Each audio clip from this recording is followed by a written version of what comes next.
Today we're introducing you to the latest member of our family, Luca. We'll also talk about what it's like to have a baby in Costa Rica.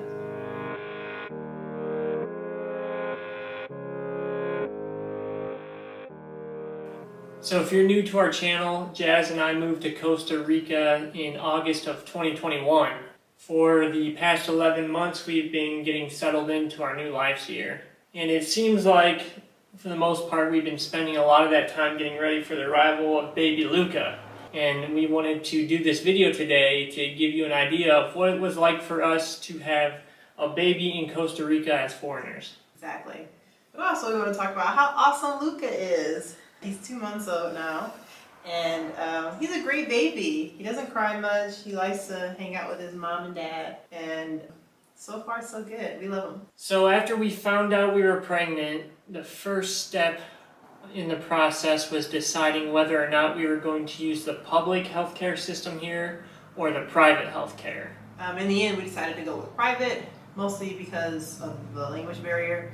Going the public route means that there's a less likelihood of someone speaking English, which we haven't really mastered Spanish yet, so that was something that we were looking for. We also didn't have the ability to pick our own doctor, so whoever is available is who we'll be getting, which is another reason why we wanted to go private.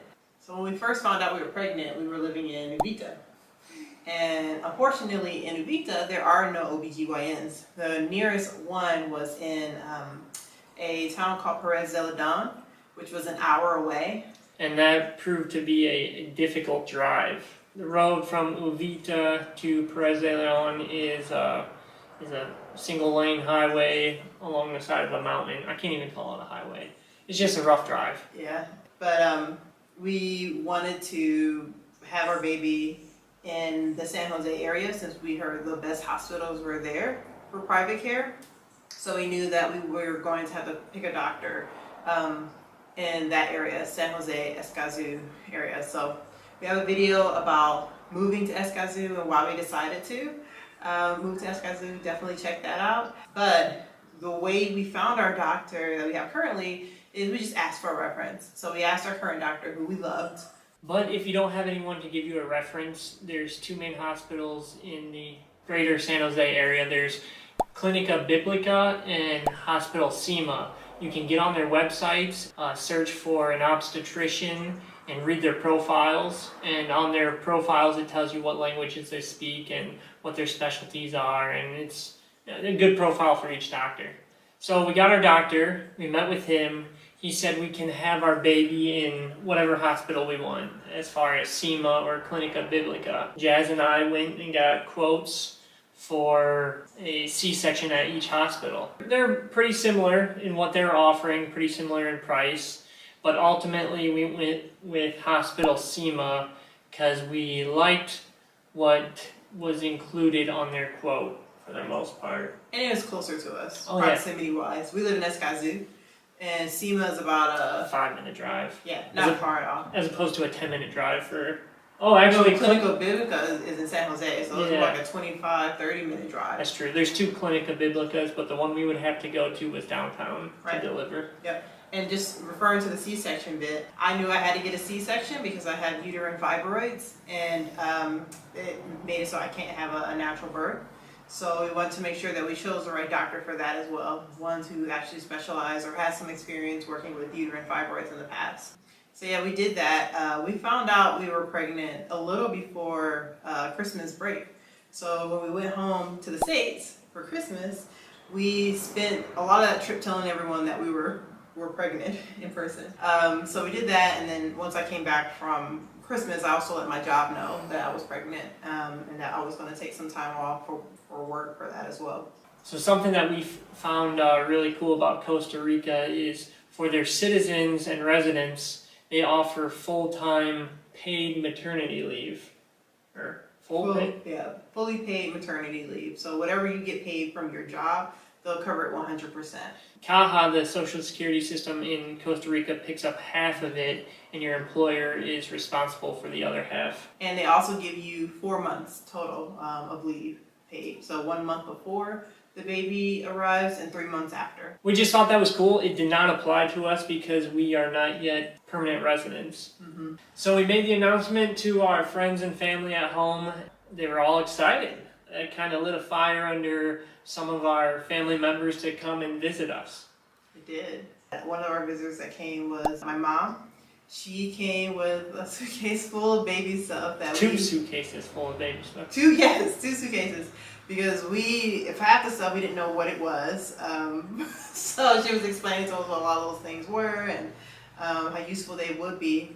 And in hindsight, I mean, a lot of them were very, very valuable for us. So we were very grateful for her. And she was here for about a week, and while Jazz was working, I was driving around the San Jose area with her, trying to find all the baby stores and figuring out what's available here in Costa Rica and what we should get from the United States. Speaking of, what baby stores did you guys go to? Baby Munda is probably the most well-known and biggest baby store. There's a lot of boutiques out here that are actually really pricey, so we try to avoid them. And from our friends who live here and are from here, most of them actually get their stuff from the United States and bring it here. Right. Even though they've been living here forever, they still take advantage of their trips to the U.S. because baby stuff is much more affordable in the States than it is here. Yep. My sister Katie also visited us pre-Luca's birth, and 2 weeks before? 2 weeks before, yeah. Yep. One of the things we did with Katie is went down to Manuel Antonio National Park, and that's when Jazz was 9 months pregnant, essentially, right? Yeah. Jazz enjoyed floating in the buoyant water of Manuel Antonio Beach. Yes, yeah. It was amazing. Really good time. For a pregnant lady, right? Yeah, just getting the weight off your hips for a little bit was heaven. So something that I wanted to have for our baby is a doula. I had done a lot of research prior, and I saw that doulas were pretty much like birth helpers. But really, what really interested me in doulas is they were educators. Chris and I have never had a baby before, neither of us. And while we've been around other babies, we've never been with like a days old infant before. So we were researching doulas, found another expat couple here who were having a baby around the same time as us, and they recommended some great doulas that we ended up signing up for. We got to meet them a couple of times before Luca was born, and they taught us some things such as basics for breastfeeding, changing a diaper, seeing what baby equipment we had and what we still needed to have. Then just some basic baby care things such as how to hold the baby, what to do when the baby's crying, understanding what some of the hand gestures and stuff. They talked about a birthing plan with us, what we should expect like when we're in the hospital, and just good practices like draining the cord, skin to skin. Also talk about the crawl, trying to get the baby to crawl up to Jasmine to feed, making sure the baby gets colostrum right after he's born, and we don't get them on formula right away if we could. Mm-hmm. Basically, I think they called that all the first hour of life, and they talked about the benefits of it, and we thought it made sense. It sounded good. It sounded like it's something we can do. Let's do it. Right. After the doula, I would say we went from feeling like overwhelmed to, okay, I have an understanding of what to expect, and feeling confident going into the hospital to have a baby. And I have to give Jazz all the credit for the doulas, because when she first brought it up, I'm like, why? why spend the extra money? You know, like we got books, we've been reading books, we've been watching video. Like, I think a lot of it's going to be natural instinct just kicking in. And though there was some instinct, the doulas were definitely amazing. It was great to have them in our corner. Before birth, during birth, and after. Mm-hmm, mm-hmm. Oh, and they're super affordable too. Yes. It was like $400 for 8 visits? Yes, for almost 500. Yeah. So we had a date scheduled for my C-section. But I started having contractions a couple of weeks earlier. I reached out to my doctor a couple of days before I had an appointment and told him that, hey, I was experiencing some pain and if there's anything that I can do to relieve some of it. And he said, you know, if it's possible for you to wait, let's talk about it at your appointment tomorrow. And I said, okay, yeah, it's possible, I'm good. We went to the doctor the next day and he told us, hey, when you messaged me and told me that you were having some pain, I went ahead and rescheduled your C-section just in case. I made another appointment in case we wanted to move it up so that you don't have any complications and we end up having an emergency C-section. Which is something we wanted to avoid because of, Jazz mentioned her uterine fibroids. They're in a difficult position for a C-section. They completely eliminate a natural birth, but the place where you would typically make an incision for the C-section has a thyroid, two thyroids right next to each other. Right. Before going into this surgery, we met with another surgeon because he's going to have two surgeons on site, and he put together a really good birthing plan, and he did not want to screw that up in an emergency. Right. He wanted to make sure that everyone who needed to be there was there, since we had quite a few people who needed to be there for this. He went ahead and rescheduled it and told us, like, it's our choice depending on how we feel. And the difference would be either the week after, which was when we're supposed to have our C-section, or the next day. So those are our options. He scheduled it for the day after. So we went with the more cautious route and decided to have the baby what was tomorrow. What's up, Jazz? What's this? Tell me what we're doing tonight. Tonight we are checking into the hospital so we can have a baby. He advised us to check in at midnight because the C-section was scheduled for 5 a.m. Right. And in Costa Rica, births are usually a one-day stay in the hospital. So we checked into SEMA. It was pretty smooth. The nurse walked us to our rooms. How you feeling, Jazz? Pretty comfortable. She told us to make ourselves comfortable, get in bed, go back to sleep, and that's exactly what we did. We went to sleep, and next thing we knew they were waking us up at around 4 a.m. To prepare for the surgery. I was talking to the doctor out there, and they said I can do the surgery today. So I'm gonna run out to the car and get my tools. Typical C-section is an hour. Jazz's took 2 hours, but Luca was delivered after the first hour. Luca. Your mama. And since Jazz had a little bit longer in surgery, we couldn't do everything that was in our birthing plan as far as the crawl and the initial skin to skin. And because Luca was born a few weeks early and it was a C-section, he ended up with wet lung, which is very common in C-sections, and it's when the baby's lungs still have a little bit of that amniotic fluid in them. So Luca was in a ventilator for 10 hours after his birth and also on a CPAP machine. I was in recovery for my C-section. I still couldn't walk for a few hours. So I was in bed and just waiting for updates and honestly just trying to come to. After I got my epidural, I puked a little bit just because it was so strong and I was a little dizzy. So I was a little bit out of it after the surgery, but really looking forward to seeing Luca and just being able to hold him and cuddle him a little bit and stuff. And over those 10 hours, I was bouncing back and forth between the NICU and checking on Jazz to see how she was doing, but spending most of my time at the NICU. I was keeping in mind what the doula said about getting the colostrum. When the nurses started trying to feed him formula, I had to say something. I know my wife has been extracting colostrum, that's what we gotta do. And it was a little frustrating trying to get that point across with the language barrier. So 10 hours later, after Luca was taken out of the ventilator and brought to me, which was funny because I was trying to practice walking as fast as I can so I can get down to the NICU and see him. And by the time I got to a point where I could stand, They got a wheelchair for me to go down there. As we were wheeling down the hallway, they were bringing Luca to our room. So it was at the exact same time that we were going down there that they brought him to us.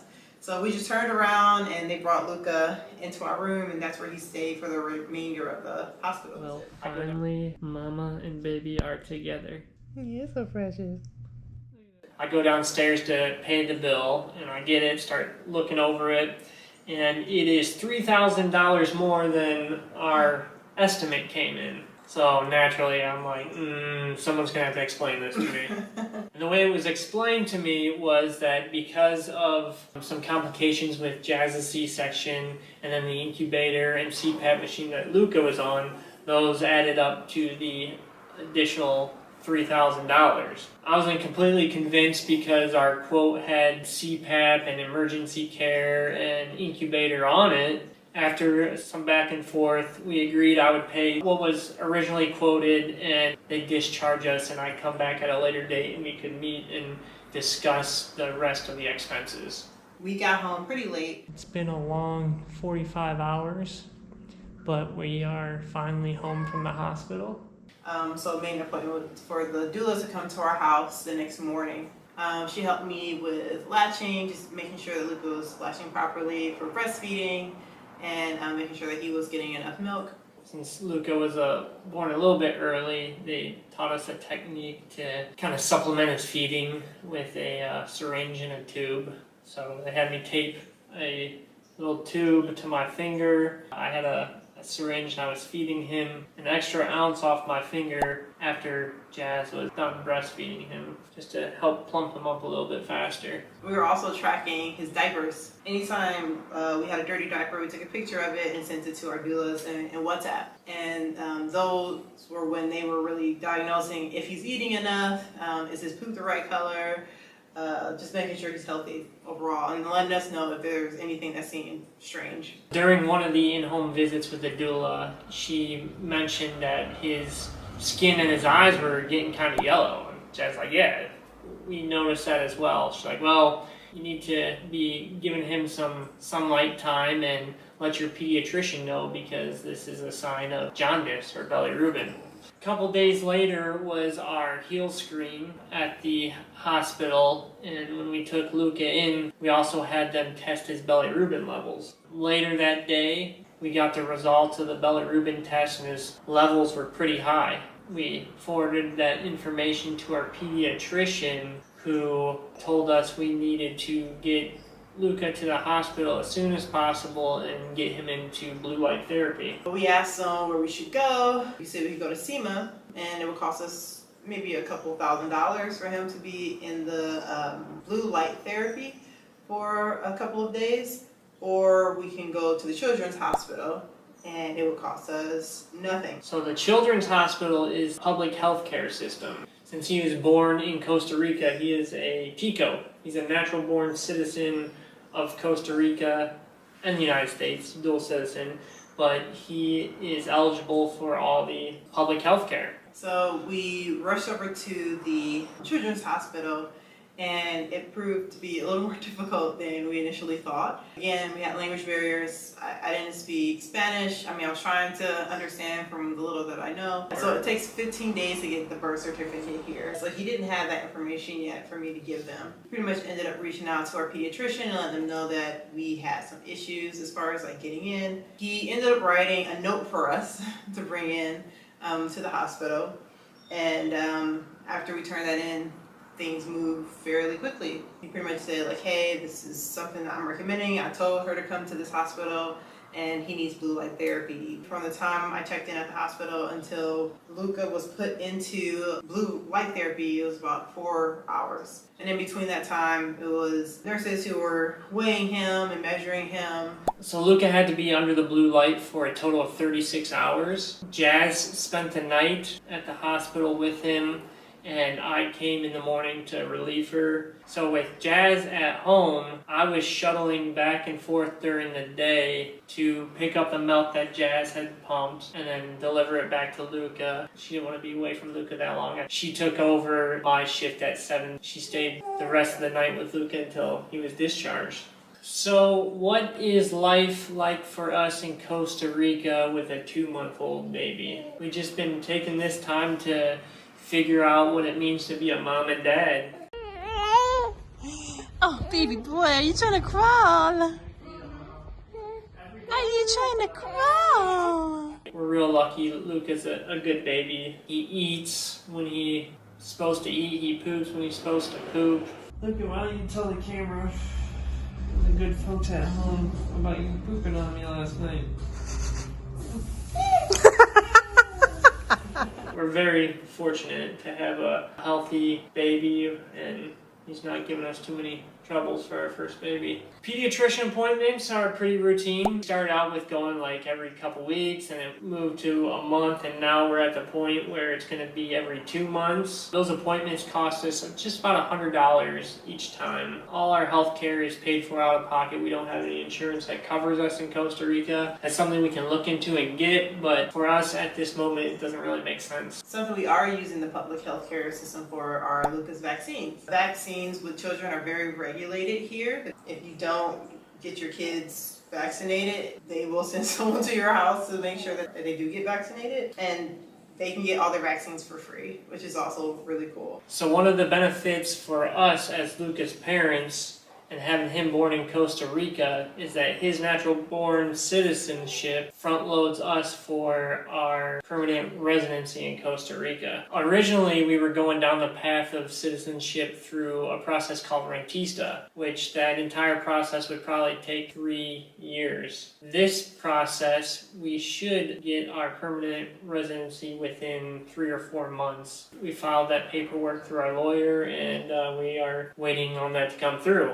In the meantime, we are also working on getting Luca his documentation for United States citizenship, which would be his social security card and passport. So that is a little bit more of a complicated process. Jazz and I have to prove our residency in the States through our passports, birth certificates. They also want to make sure we actually lived in the United States for a certain amount of time, so they're looking for proof of residency with W-2s, college transcripts. They wanted my DD-214. What's a D-214? That's my military discharge paper. They wanted proof that Luca was actually born to us, so we had to get a signed letter from the doctor who actually delivered him, as well as his birth certificate. If you're interested in all those requirements, you can get on the embassy's website. There's a tab that will lead you to all the steps that you need to do. We'll put the link in the description as well.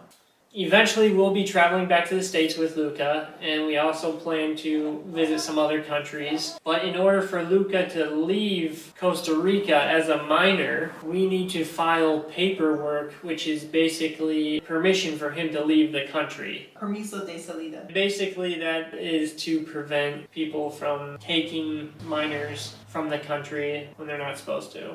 Once we file that paperwork, we'll put who he's allowed to travel with, and when he goes to the airport, they will see if he's allowed to leave at that time. So now that Luca has had his vaccines, we are accepting visitors. We've had a couple of visitors so far. His aunt, Jan, has come to visit, and his gram, Jackie, has come as well. So we've had 2 visitors, and we are expecting more in the coming months. Yeah, in August, my mom's coming with my sister and Tony and baby Ruby. So we're excited to have them all here. They're actually staying in an Airbnb close by, and except for my mom, she'll be staying here with us. Yeah, should be a good time. So earlier, I had to give credit to Jazz for convincing me that the doulas were the right thing to do. Another similar situation that came up had to do with getting a nanny. Jazz like, we need a nanny. I'm like, why? I'm here, you know, I work from home, and I don't understand why we need help. But Jazz has convinced me that we needed a nanny, and every passing day that goes by, I am more and more convinced that it's a good thing. What convinced you? Babies are a lot of work. Got it, okay. Nannies are pretty typical in Costa Rica, so it wasn't that hard to find one. Yeah. reached out to a few different expat groups and asked them if anyone had any recommendations. We set up an interview with a nanny. She seemed great. As far as the interview goes, when you speak 2 different languages. Oh yeah, she speaks zero English. Right. Complete Spanish, which we see as a good thing because it's going to force Jazz and I to improve our Spanish. And also we heard if your baby is going to learn a second language, it should be taught by someone who's fluent. So just Luca being around the nanny, her talking to Luca is really going to give him a foot up on learning Spanish. So we're really excited for her. She's also going to help us around the house outside of Luca with cleaning and cooking. So that's going to be a huge help for us to be able to do more things like this, record our videos again, and get back into vlogging and working and just doing our normal deal. Yeah, finding normal. So that pretty much brings you up to date on everything we've been up to since Luca's arrival. And we have a few more exciting things in the works for our Costa Rica adventure, but we're going to save all that for a future video. If you have any guess on what you think we might be up to, go ahead and leave it in the comments. It'd be exciting to see what y'all think. We want to thank you so much for joining us, and we'll see you next time.